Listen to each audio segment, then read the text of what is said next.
सागर धनखड़ हत्याकांड के मामले में अब सागर के परिवार वालों का बड़ा बयान सामने आया है।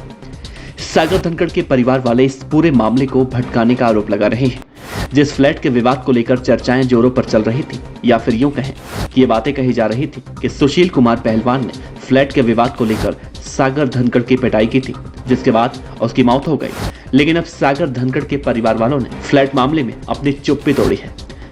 सागर धनखड़ के चाचा नरेंद्र धनखड़ ने यह बातें कही हैं कि फ्लैट को लेकर किसी भी तरह का कोई विवाद नहीं था। साथ ही सोनू महाल भी कह चुका है इस फ्लैट को लेकर किसी तरह का कोई भी विवाद नहीं था। हाँ, इतना तो जरूर ये कहा जा रहा था कि लड़की को लेकर अजय के साथ विवाद हुआ था और ये बातें सबके सामने आई थी। सोनू महाल का सुशील कुमार के फ्लैट विवाद को लेकर यही कहना था कि सुशील कुमार पहलवान ने जितने भी आदेश फ्लैट खाली करने को लेकर दिए थे, सभी आदेश वो सभी उनकी रिक्वायरमेंट पूरी हो गई थी। सागर धनखड़ ने एक एक कर सारी जरूरतें सुशील कुमार की पूरी कर दी थी जो फ्लैट खाली करने को लेकर किया जाना था। मतलब कि फ्लैट खाली करने को लेकर सभी फॉर्मेलिटीज पूरी कर दी गई थी और इन लोगों ने कहीं अलग अपना फ्लैट भी ले लिया था।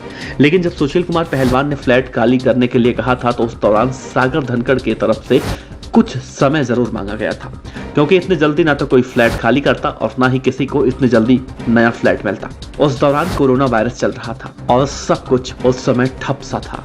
इसी वजह से सागर धनखड़ ने सुशील कुमार पहलवान से कुछ दिनों की मोहलत मांगी थी।